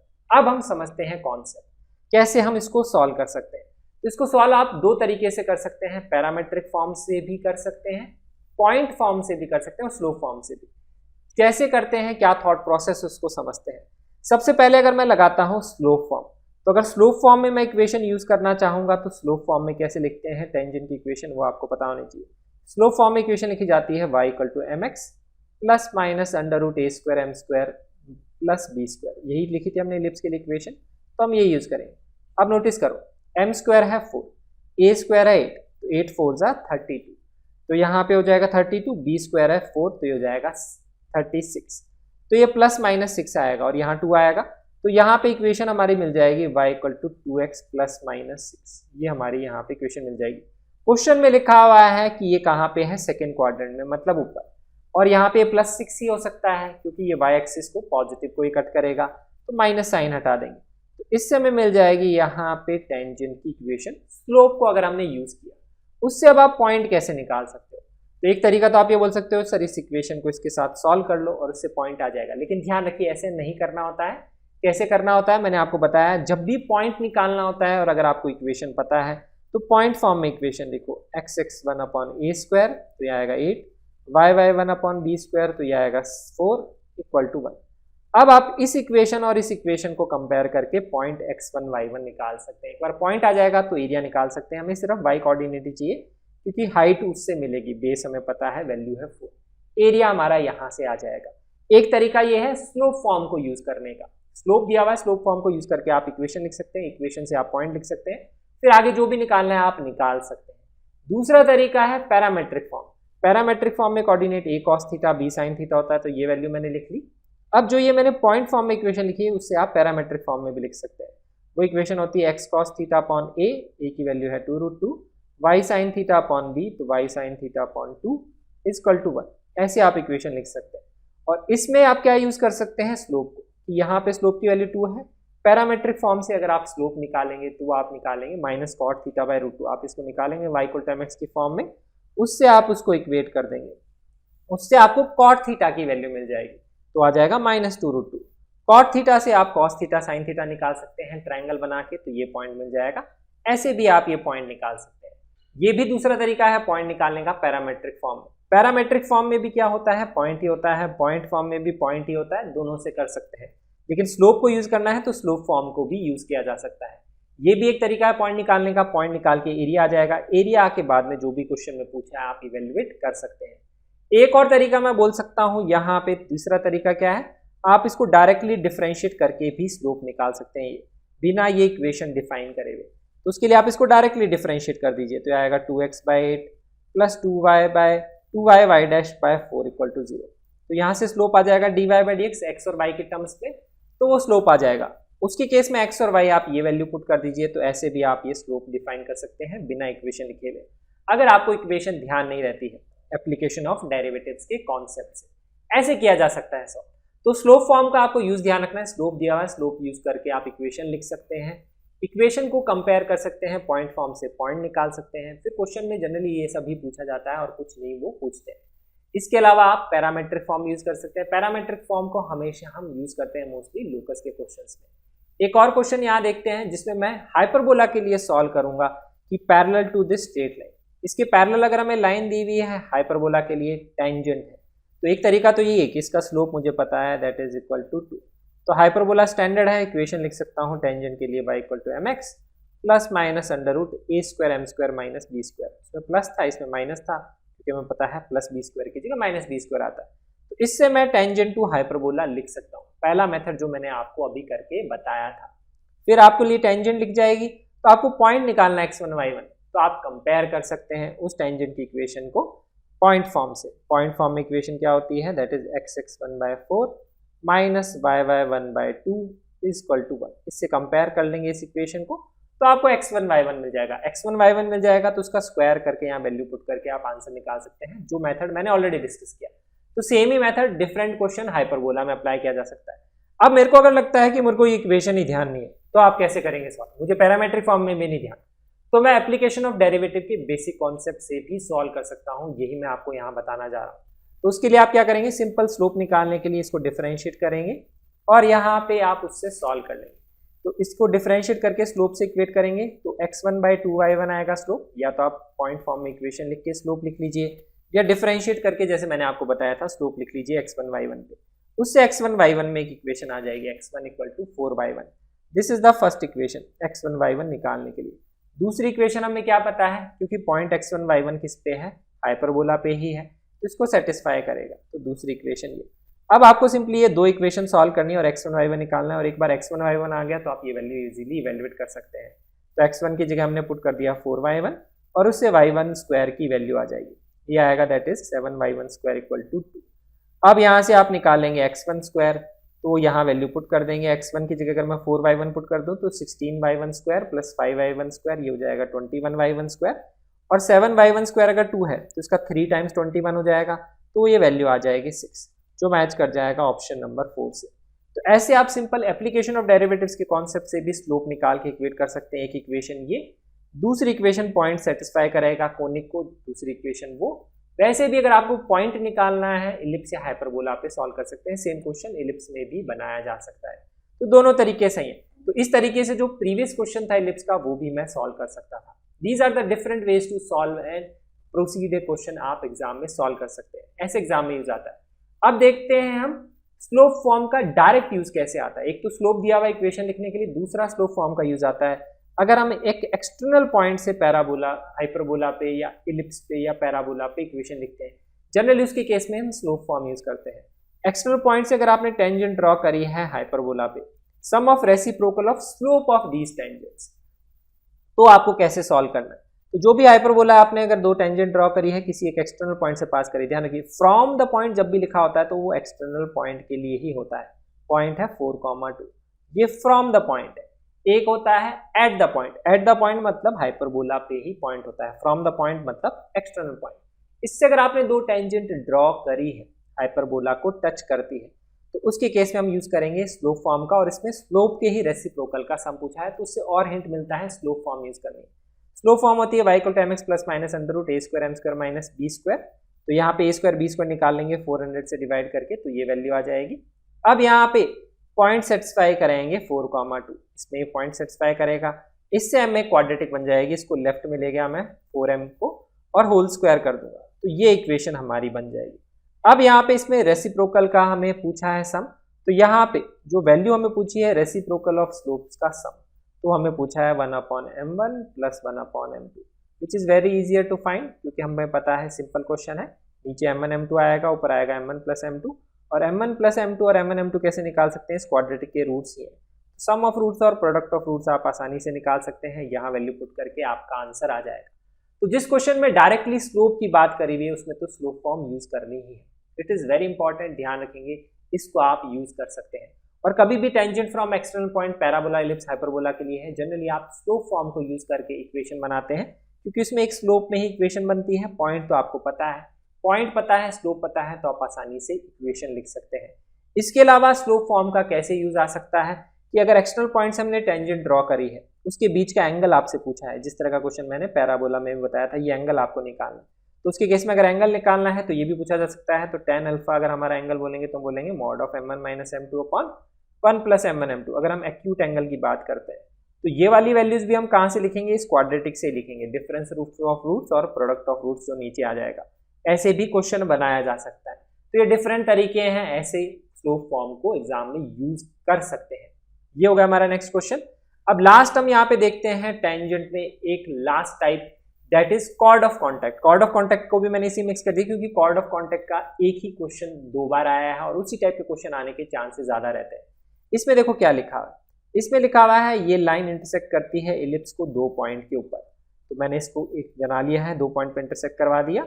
Tangent to the ellipse at these two point intersect at the point, इन दोनों पॉइंट पे टेंजेंट ड्रॉ करेंगे, एक पॉइंट पे वो इंटरसेक्ट करेगी, वो जो पॉइंट है हमें बताना है क्या होगा। तो अब यहाँ पे इस टाइप का डायग्राम अभी हमने बनाया था, एक्सटर्नल पॉइंट से दो टेंजेंट ड्रॉ करते हैं, तो ये जहां मीट करती है उसको ज्वाइन करते हैं, इसको बोलते हैं हम कॉर्ड ऑफ कॉन्टैक्ट। तो प्रीवियस जो क्वेश्चन था उसमें अगर एक्सटर्नल पॉइंट से आपको बोलता कि ये जो लाइन है इसकी इक्वेशन बताओ क्या होगी, इसको ही कॉर्ड ऑफ कॉन्टैक्ट बोला जाता है। अब एग्जाम में जनरली क्या होगा, जेईई में कॉर्ड ऑफ कॉन्टैक्ट वर्ड वो यूज नहीं करता है, तो वो इनडायरेक्ट तरीके से क्वेश्चन बनाते हैं, जैसे यहाँ पे बनाया गया है, ये है हमारी लाइन की इक्वेशन, हमें ये एक्सटर्नल पॉइंट बताना है, इस टाइप से रोटेट करके क्वेश्चन बनाया जाता है। क्योंकि officially chord of contact syllabus में नहीं है तो वो डायरेक्ट वर्ड यूज नहीं करेगा, अदर वे अराउंड में आपको ये पॉइंट पूछ सकता है क्या होगा। तो कॉर्ड ऑफ कॉन्टैक्ट क्या होती है? एक्सटर्नल पॉइंट से जब दो टेंजेंट ड्रॉ करते हैं, जहां पे टच करती है उनको ज्वाइन करने वाली जो कॉर्ड होती है उसको बोलते हैं chord of contact. Chord of contact हमेशा एक एक्सटर्नल पॉइंट के लिए डिफाइंड होती है, क्योंकि उसी पॉइंट से टेंजेंट ड्रॉ करके ये वाली कॉर्ड यहाँ पे बनती है। तो कई बार वो इस ट्रायंगल का एरिया भी आपसे पूछ सकता है, इस ट्रायंगल का एरिया निकालने के लिए भी आपको क्या करना पड़ेगा, ये पॉइंट P पता है और आपको यहाँ पे ये पॉइंट्स कैसे भी निकालने पड़ेंगे, या half base multiplied by height आपको करना पड़ेगा। तो उसके केस में आपको इसकी इक्वेशन लिखनी होती है। तो एक्सटर्नल पॉइंट के लिए कॉर्ड ऑफ कॉन्टैक्ट कैसे लिखते हैं इसको हम समझते हैं। जिस भी एक्सटर्नल पॉइंट के लिए कॉर्ड ऑफ कॉन्टैक्ट लिखनी होती है उसकी इक्वेशन होती है T = 0। T = 0 का मतलब क्या है इसको हम समझते हैं। जैसे अगर हम आपको यहाँ पे पॉइंट x1 y1 दिया हुआ है, इसके लिए कॉर्ड ऑफ कॉन्टैक्ट की इक्वेशन अगर आपको लिखनी है तो आप ये मानेंगे कि ये जो पॉइंट है ये इलिप्स के ऊपर ही है, और उसके लिए जो टेंजेंट की इक्वेशन होती है वही कॉर्ड ऑफ कॉन्टैक्ट की इक्वेशन होगी। पॉइंट P के लिए, पॉइंट P के लिए कॉर्ड ऑफ कॉन्टैक्ट है ये, इसकी इक्वेशन लिखने का तरीका क्या है, इसको मानेंगे कि ये इलिप्स के ऊपर ही है, और इलिप्स के ऊपर मानते हुए इसके लिए जो टेंजेंट की इक्वेशन आएगी वही कॉर्ड ऑफ कॉन्टैक्ट होता है। तो x² की जगह xx1, y² की जगह y1, यहाँ 5 ये आ जाएगी equation. This is the chord of contact. अब हमें यहाँ पे लिखा हुआ है कि ये कॉर्ड ऑफ कॉन्टेक्ट हमें दी हुई है, ये हमें इसके बराबर दी हुई है, तो अब इनको कंपेयर करके आप x1 y1 निकाल सकते हैं। This is a very common method जिसको यूज किया जाता है कि सेम लाइन दी हुई होती है, उसको कंपेयर करके अगर आप कंपेयर करेंगे 4x1/2 y1/1 इक्वल टू 5/3, इससे x1 y1 आ जाएंगे, ये पॉइंट आप निकाल सकते हैं। ऐसे इसको यूज किया जा सकता है क्वेश्चन में। इसके अलावा इसका ट्रायंगल का एरिया बोल सकता है, तो आप इंटरसेक्शन पॉइंट निकालेंगे इस लाइन को, इस एलिप्स को सॉल्व करके, ये पॉइंट आ जाएंगे। 3 पॉइंट पता है आपको तो आप आसानी से सॉल्व कर सकते हैं। 2 पॉइंट तो आसानी से निकाला जा सकता है, तीसरे पॉइंट को आसानी से निकालने का तरीका हमने सीख लिया। इस पॉइंट के लिए कॉर्ड ऑफ कॉन्टैक्ट लिख के आप कंपेयर करके सॉल्व कर सकते हैं। तो ये है कुछ इंपॉर्टेंट कॉन्सेप्ट टेंजेंट से रिलेटेड, इसकी इक्वेशन से रिलेटेड, जो आपको जेईई मेन के हिसाब से डेफिनेटली ध्यान रखनी चाहिए। जेईई एडवांस में भी इनका काफी इंपॉर्टेंस है, इस टाइप के क्वेश्चन उसमें भी बनाए जाते हैं। अब हम चलते हैं नेक्स्ट पार्ट की तरफ, that is equation of normal to the ellipse and hyperbola. तो नॉर्मल की इक्वेशन इलिप्स और हाइपरबोला के लिए कैसे लिखते हैं? तो इलिप्स और हाइपरबोला में सबसे पहले इलिप्स के लिए इक्वेशन देखते हैं, x² plus y² equal to 1। Ellipse के लिए पॉइंट फॉर्म में इक्वेशन कैसे लिखी जाती है? अगर पॉइंट x1, y1 क्वेश्चन में दिया होगा, इस इक्वेशन का बहुत ज्यादा यूज आएगा क्वेश्चंस को सॉल्व करने के लिए, ध्यान रखिए। ज्यादातर क्वेश्चन जेईई मेन में पॉइंट फॉर्म पे ही बनाए जाते हैं। स्लोप फॉर्म के क्वेश्चंस को भी आप पॉइंट फॉर्म से कैसे सॉल्व कर सकते हैं वो भी मैं तरीका आपको यहाँ पे बताऊंगा क्वेश्चन सॉल्व करते वक्त, बट इसका काफी यूज आता है। पॉइंट फॉर्म में अगर आपको पॉइंट दिया हुआ इक्वेशन ऑफ नॉर्मल लिखनी है तो उसके लिए आप क्या कर सकते हैं, इसको डिफरेंशिएट कर सकते हैं दोनों तरफ और यहाँ पे निकाल सकते हैं equation 2x² plus 2y/b² dy/dx। तो dy/dx आएगा स्लोप ऑफ टेंजेंट, उससे अगर आपको स्लोप ऑफ नॉर्मल लिखना है तो हो जाएगा -1 upon slope of tangent. Slope of normal निकल जाएगा, पॉइंट पता है तो इक्वेशन ऑफ लाइन आप आसानी से लिख सकते हैं। तो एक तरीका ये है इक्वेशन ऑफ नॉर्मल लिखने के लिए, यहाँ पे आप किसी भी इलिप्स के लिए कैसे लिख सकते हैं, पॉइंट पता है। सेम तरह का कॉन्सेप्ट आप हाइपरबोला के लिए अप्लाई कर सकते हैं। अगर पॉइंट पे आपको नॉर्मल या टेंजेंट या फिर इलिप्स के लिए लिखना है, हाइपरबोला के लिए, उसके लिए इक्वेशन ध्यान रखने की जरूरत ही नहीं होती है, ये ध्यान रखिए। अब इसके बाद में अगर आपको इक्वेशन ध्यान रखनी है तो इक्वेशन इस तरह से होती है, a²x/x1 minus b²y/y1 equal to a² minus b²। ये इक्वेशन ध्यान रखेंगे तो आपको फायदा भी होगा, क्वेश्चन फटाफट सॉल्व हो जाएगा, डिफरेंशिएशन नहीं करना पड़ेगा, कैलकुलेशन मिस्टेक होने के चांसेस कम होंगे। अब ध्यान कैसे रखते हैं इसको समझते हैं। तो टेंजेंट की इक्वेशन अगर आपको ध्यान होगी तो उससे आप इसको इजीली ध्यान रख सकते हैं, x(1 upon a² plus y(1 upon b² equal to 1। ये होती है टेंजेंट की इक्वेशन। इससे आपको नॉर्मल की इक्वेशन ध्यान रखने में इजी रहेगा। तो इक्वेशन ध्यान कैसे रखा जाता है, आपको ये पता है कि जो नॉर्मल का स्लोप होता है वो -1 अपॉन स्लोप ऑफ टेंजेंट होता है, ये तो आपको पता ही है। तो हमें पता है कि रिवर्स करना है स्लोप में, तो हम रिवर्स कैसे करते हैं, x और y के कोफिशिएंट से रिवर्स करते हैं। तो आप नोटिस करो, अगर a² को आप ले जाएंगे ऊपर की तरफ और x1 को ले जाएंगे नीचे की तरफ, मैंने इसको रिवर्स कर दिया। यही मेरा आइडिया है कि रिवर्स होना चाहिए। सेम चीज यहाँ किया, b² को ऊपर ले गया, y1 को नीचे ले आया, तो ये रिवर्स हो गया यहाँ पे। और एक नेगेटिव साइन आ रहा है तो यहाँ आएगा फिर नेगेटिव साइन, ये मैंने यहाँ लगा दिया।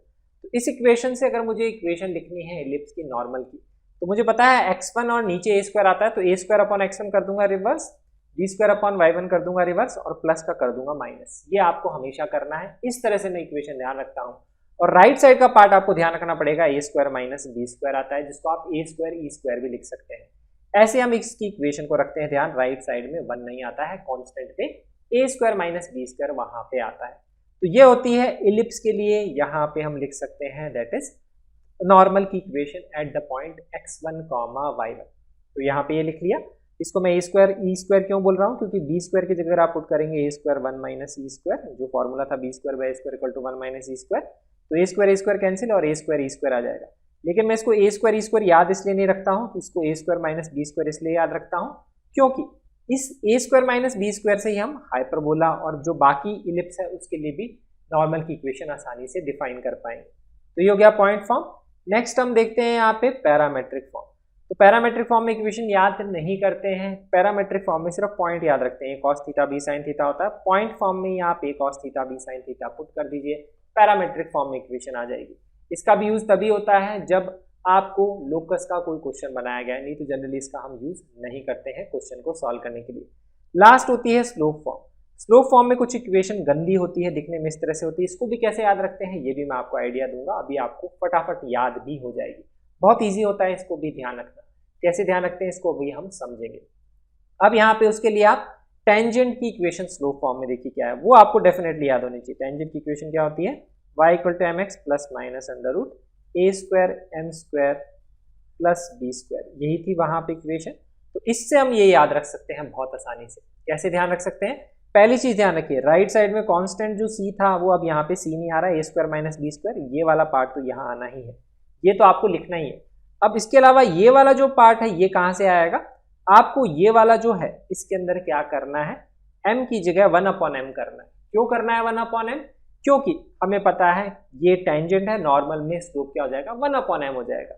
तो यहाँ पे 1/m करेंगे तो यहाँ पे अंडर रूट में क्या आएगा, a square by m square plus b square, ये वैल्यू आ जाएगी। तो आप नोटिस करिए यहाँ पे क्या आएगा, a square plus b square m square. मैं इसको ध्यान ऐसे रख सकता हूँ, तो यहाँ पे a square plus b square m square उल्टा हो गया, तो यहाँ पे ये आ गया, और ये 1/m हुआ था, तो ये जो नीचे वाला m था अब ये यहाँ आ जाएगा इधर, तो यहाँ पे ये आ जाएगा। अगर एलसीएम ले लेंगे तो अब यही जो चीज़ है यहाँ लिखी हुई है रेसिप्रोकल में। तो ऐसे ध्यान रखते हैं कि जो टेंजेंट की इक्वेशन में जो कांस्टेंट है वो आएगा रेसिप्रोकल में इस तरफ, लेकिन उसमें m की जगह 1/m आएगा। तो आप इसको इस तरह से ध्यान रख सकते हैं, एग्जाम में कंफ्यूज हो जाते हैं। बाकी इसके बिना भी क्वेश्चन सॉल्व किया जा सकता है, मैं क्वेश्चन सॉल्व करके भी बताऊंगा।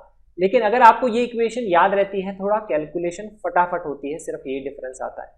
क्योंकि ऐसे क्वेश्चंस बनाए जा सकते हैं, जैसे टेंजेंट में बनाया था किसी लाइन के पैरेलल या परपेंडिकुलर, वैसे ही नॉर्मल भी किसी लाइन के पैरेलल या परपेंडिकुलर बेसिक क्वेश्चन बनाए जा सकते हैं, तो इसलिए वहां पे इसका यूज आता है। अब याद सिर्फ आपको ये रखनी है इक्वेशन ये वाली और ये वाली, इसमें तो पॉइंट ध्यान रखना है, इससे हम बाकी हाइपरबोला और जो रिमेनिंग इलिप्स है उसके लिए इक्वेशन आसानी से लिख सकते हैं। इन दोनों इलिप्स में फर्क क्या है, सिर्फ ए और बी को आपने इंटरचेंज किया है। तो आप सारी इक्वेशन में ए और बी इंटरचेंज कर दीजिए, इसमें करना है तो ए और बी इंटरचेंज कर दीजिए, बी यहाँ ए यहाँ, बी यहाँ ए यहाँ, इसमें भी आपका बी और ए इंटरचेंज हो जाएगा, यहाँ पे इसमें भी बी और ए इंटरचेंज, ए की जगह बी, तो आपकी इसकी इक्वेशन, तो इससे आप इसकी इक्वेशन डायरेक्टली लिख सकते हैं अगर आपको इसकी ध्यान है तो। अब लिखते हैं हाइपरबोला के लिए, x square upon a square minus y square upon b square. तो इन दोनों में फर्क क्या है, इन दोनों में फर्क ये है कि यहाँ प्लस बी स्क्वायर और यहाँ माइनस बी स्क्वायर है, तो आपने प्लस बी स्क्वायर की जगह माइनस बी स्क्वायर करना है, सिर्फ इतना, बाकी कुछ नहीं करना इस इक्वेशन में।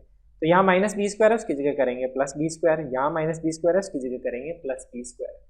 यहाँ पे तो इसका पैरामेट्रिक फॉर्म में लिखना है, तो a sec theta b tan theta point पता होना चाहिए, वही यहाँ पुट करके निकालना है। यहाँ पे भी वही करेंगे, जहाँ माइनस बी स्क्वायर है वहाँ प्लस बी स्क्वायर करेंगे, जहाँ प्लस बी स्क्वायर है वहाँ माइनस बी स्क्वायर, ऐसे आप डायरेक्टली इसकी इक्वेशन लिख सकते हैं। अब इस हाइपरबोला से जो दूसरा हाइपरबोला है वो भी आसानी से लिखा जा सकता है। कैसे, क्योंकि इसकी इक्वेशन में यहाँ पे x square by square minus y square b square होता है, उसमें minus x square by b square plus y square by square. तो इन दोनों इक्वेशन में डिफरेंस ये है, ए स्क्वायर और ए स्क्वायर की जगह आपने माइनस बी स्क्वायर पुट किया है और बी स्क्वायर की जगह माइनस ए स्क्वायर, तो ए स्क्वायर की जगह आपने ये रिप्लेस किया है, जहाँ ए स्क्वायर है वहाँ माइनस बी स्क्वायर, जहाँ माइनस बी स्क्वायर है वहाँ ए स्क्वायर है, यही आपने इंटरचेंज किया है। तो उससे अगर आपको इसकी इक्वेशन लिखनी है तो आप क्या करेंगे, ए स्क्वायर की जगह माइनस बी स्क्वायर की जगह माइनस ए स्क्वायर, यहाँ माइनस बी स्क्वायर और माइनस ए स्क्वायर, सब जगह से अगर माइनस कट जाएगा क्योंकि यहाँ पे कॉमन आ जाएगा, तो यहाँ बी स्क्वायर, यहाँ ए स्क्वायर, यहाँ बी स्क्वायर और यहाँ ए स्क्वायर, यही आना है। तो आपको राइट साइड में तो ये दिखेगा ए स्क्वायर प्लस बी स्क्वायर लिखो या बी स्क्वायर प्लस ए स्क्वायर, यहाँ सिर्फ इंटरचेंज हो जाएगा, ये इसकी इक्वेशन हो जाएगी। ऐसे ध्यान रख सकते हैं, ऐसे ये इक्वेशन आ जाती है। इसमें तो आपको पता ही है बी टेन थीटा और ए सेक थीटा हो जाते हैं पॉइंट, तो यहाँ पुट करके निकाल सकते हैं, वैसे इसका हम यूज करते नहीं है। यहाँ पे भी ये करेंगे, जहाँ ए स्क्वायर है वहाँ पुट करेंगे माइनस बी स्क्वायर और जहाँ बी स्क्वायर है वहाँ पुट करेंगे माइनस ए स्क्वायर, यही आपको करना है, यही यहाँ पे किया गया। तो ये चीज यहाँ करेंगे तो माइनस बी स्क्वायर प्लस ए स्क्वायर, यहाँ पे भी माइनस बी स्क्वायर और यहाँ माइनस बी स्क्वायर की जगह ए स्क्वायर, तो ये आ जाएगी इसकी नॉर्मल की इक्वेशन। ऐसे आप इन चारों के लिए ध्यान रख सकते हैं, सिर्फ एक इलिप्स के लिए ध्यान रखिए, स्टैंडर्ड इलिप्स के लिए ध्यान रखेंगे, उससे स्टैंडर्ड हाइपरबोला लिख सकते हैं। फिर दूसरा वाला हाइपरबोला और दूसरा वाला इलिप्स जनरली क्वेश्चन आता नहीं है, बट उस पर आप उस तरह से याद रख के क्वेश्चन सॉल्व कर सकते हैं। अब देखते हैं हम क्वेश्चन, देखो 2019 का क्वेश्चन है, स्लोप निकालना है, ये इसके लिए नॉर्मल दिए हुआ है। आप स्लोप फॉर्म को यूज कर सकते हैं और उससे अगर इसको इक्वेट करेंगे कांस्टेंट से तो उससे स्लोप आ जाएगा। स्लोप फॉर्म नहीं पता तो पॉइंट फॉर्म तो हमें पता होता है, हम उसको यूज कर सकते हैं। स्टैंडर्ड हाइपरबोला के लिए पॉइंट फॉर्म में इक्वेशन होती है x1 y1 पे x square a square x by x1 plus b square y by y1 equal to a square plus b square. अभी हमने इक्वेशन लिखी थी, इलिप्स में यहाँ माइनस था, हाइपरबोला में यहाँ प्लस है। कैसे ध्यान रखते हैं, यहाँ माइनस है तो यहाँ प्लस, यहाँ प्लस है तो यहाँ माइनस, प्लस होता है इलिप्स में तो वहाँ माइनस आता है, यहाँ माइनस है तो यहाँ प्लस आता है हाइपरबोला में, जस्ट रिवर्स आपको करना है। तो यहाँ पे अगर ये वैल्यू लिखूंगा, ए स्क्वायर बी स्क्वायर की वैल्यू मुझे पता है, तो अब मैं क्या करूंगा, यहाँ पे ए स्क्वायर बी स्क्वायर की ये वैल्यू पुट कर दूंगा और इक्वेशन लिख लूंगा, ये मेरी वैल्यू आ जाएगी। अब ये इक्वेशन हमें दी हुई है, ये हमें भी इक्वेशन दी हुई है, इनको आप कंपेयर कर सकते हैं। दोनों इक्वेशन नॉर्मल को रिप्रेजेंट करती है, तो उससे आपको x1 और y1 की वैल्यू मिल जाएगी कंपेयर करके। कंपेयर करके x1 y1 मैंने क्यों निकाला है, क्योंकि हमें स्लोप निकालना है। स्लोप हम कैसे निकाल सकते हैं, हाइपरबोला पे में अगर मैंने पॉइंट लिया है x1 y1, तो एक इक्वेशन हमेशा बनेगी कि x1 y1 हाइपरबोला को सेटिस्फाई करेगा। तो x1 y1 अगर मैंने स्लोप में निकाल लिया, तो उसकी जगह अगर मैं x1 y1 की वैल्यू ये पुट कर दूंगा तो पूरी स्लोप में इक्वेशन बन जाएगी और स्लोप आ जाएगा जो हमें इवेलुएट करना है। इसीलिए हमने x1 y1 की फॉर्म में किया। तो अगर आप पॉइंट फॉर्म में यूज कर रहे हैं कभी भी क्वेश्चन में और स्लोप निकालना है या स्लोप से रिलेटेड क्वेश्चन है, तो पॉइंट को स्लोप की फॉर्म में आप निकाल सकते हैं कंपेयर करके, फिर सेटिस्फाई करा के आप स्लोप की वैल्यू निकाल सकते हैं। ऐसे आपको कैलकुलेशन करनी पड़ेगी। कैलकुलेशन आप कर लीजिएगा, कुछ इस तरह से यहाँ पे वैल्यू आ जाएगी। तो ये हमारा यहाँ क्वेश्चन सॉल्व हो गया। ये तो हमने पॉइंट फॉर्म से सॉल्व किया, स्लोप फॉर्म यूज नहीं किया। पैरामेट्रिक फॉर्म तो जनरली हम कभी यूज करते ही नहीं। अब हम देखते हैं यहाँ पे that is the slope form. Slope form से करेंगे तो फटाफट आंसर आ जाएगा। तो उसके लिए होता है a square plus b square m, a square minus b square m square. ये आपका फॉर्मूला आपको पता होगा, अभी हमने लिखा था। तो यहाँ ये वैल्यू पुट करेंगे और इसको कंपेयर करेंगे 7√3 से। तो जो कांस्टेंट है इसको कंपेयर करेंगे, ए स्क्वायर बी स्क्वायर की वैल्यू पुट करेंगे। तो अब आप यहाँ पे इसको स्क्वायर कर देंगे दोनों तरफ। तो यहाँ पे स्क्वायर करने से पहले आपको दिख रहा है ये 7 है, ये 642, ये कैंसिल हो जाएगा। फिर आप स्क्वायर कर दीजिए दोनों तरफ। उससे एम स्क्वायर में एक इक्वेशन बनाएगी, एम स्क्वायर आ जाएगा तो एम आ जाएगा जो क्वेश्चन में निकालना। तो स्लोप फॉर्म याद रखने के अपने फायदे होते हैं। पहले हमेशा स्लोप फॉर्म लिखो इलिप्स के लिए, उससे हाइपरबोला में लिखना है तो सिर्फ आपको चेंज करना होता है, प्लस बी स्क्वायर की जगह माइनस बी स्क्वायर ये लिखना है। उसमें a square minus b square m और नीचे a square plus b square m square था, और वहां पे सिर्फ प्लस बी स्क्वायर की जगह माइनस बी स्क्वायर आपका आंसर आ जाएगा। ऐसे आप इसको यूज कर सकते हैं स्लोप फॉर्म को डायरेक्टली। कभी भी किसी लाइन के पैरेलल नॉर्मल दी हुई है, किसी लाइन के परपेंडिकुलर नॉर्मल दी हुई है, स्लोप की बात करी हुई है, स्लोप निकालना है, स्लोप फॉर्म का यूज किया जा सकता है, जैसे मैंने टेंजेंट में आपको बताया था। अब नेक्स्ट हम एक और क्वेश्चन यहाँ पे देखते हैं 2020 का। इसमें ये इलिप्स है, इस पॉइंट से पास करता है, इसेंट्रिसिटी 1/2 है। नॉर्मल इस पॉइंट पे लिखनी है, पॉइंट फॉर्म में नॉर्मल लिखनी है, बहुत ईजी है। तो नॉर्मल की इक्वेशन ही लिख लीजिए, आपको पता है। तो यहाँ पे a square x by x 1 plus b square y by y 1 minus ellipse के लिए लिखना है equal to a square minus b square. ये लिखनी है, x1 y1 की जगह 2 3 पुट करके आप आंसर निकाल सकते हैं। दूसरा तरीका आप क्या है, आप क्या कर सकते हैं, सिंपली इलिप्स की इक्वेशन निकाल लीजिए। वो तो आपको निकालनी पड़ेगी, इस पॉइंट से पास करती है तो ये सेटिस्फाई करा देंगे। इसेंट्रिसिटी हाफ है तो उसका फॉर्मूला यूज करना पड़ेगा, B square equal to 1 minus e square, b square by a square. तो उससे आप निकाल सकते हैं बी स्क्वायर और ए स्क्वायर में एक रिलेशन, वो 3a स्क्वायर बाय 4 आ जाएगा। यहाँ पुट कर देंगे, ए स्क्वायर की वैल्यू आ जाएगी 16, उससे आप बी स्क्वायर निकाल लेंगे, आ जाएगा 12। तो इससे आपकी इक्वेशन आ जाएगी इलिप्स की। फिर डिफरेंशिएट करके आप टेंजेंट का स्लोप निकाल सकते हैं 2,3 पे, और 2,3 पे फिर नॉर्मल का स्लोप आ जाएगा। तो उससे भी इक्वेशन निकाल सकते हैं बिना पॉइंट फॉर्म को यूज करे हुए। जैसे मैंने आपको एप्लीकेशन ऑफ डेरिवेटिव के कॉन्सेप्ट से बताया, वैसे भी सॉल्व कर सकते हैं। सेम टेंजेंट में, सेम नॉर्मल में भी अप्लाई किया जा सकता है। तो नॉर्मल फॉर्म में point form is very important, slope form को ध्यान रख सकते हैं। क्वेश्चन में कैलकुलेशन ईजी होगी, फटाफट आप सॉल्व कर सकते हैं। कैसे ध्यान रखना है ये भी मैंने आपको यहाँ पे बता दिया। इसके अलावा एप्लीकेशन ऑफ डेरिवेटिव्स के कॉन्सेप्ट को भी यूज करके सॉल्व किया जा सकता है। इसके अलावा और हायर लेवल के क्वेश्चन नॉर्मल में, जेईई मेन में नहीं पूछे गए हैं, ना ही आने के कोई चांसेस रहते हैं। तो ये हो गया हमारे यहाँ पे एलिप्स और हाइपरबोला खत्म। तो अगर आपको ये वीडियो अच्छा लगा हो, आपकी जेईई मेन की प्रिपरेशन में इंप्रूवमेंट आए इस वीडियो को देख के, आप शेयर जरूर करिएगा अपने फ्रेंड्स के साथ में, और लाइक जरूर करिएगा इस वीडियो को, और सब्सक्राइब करना मत भूलिएगा हमारे YouTube चैनल को। Thank you so much for watching this video and I will see you in the next video.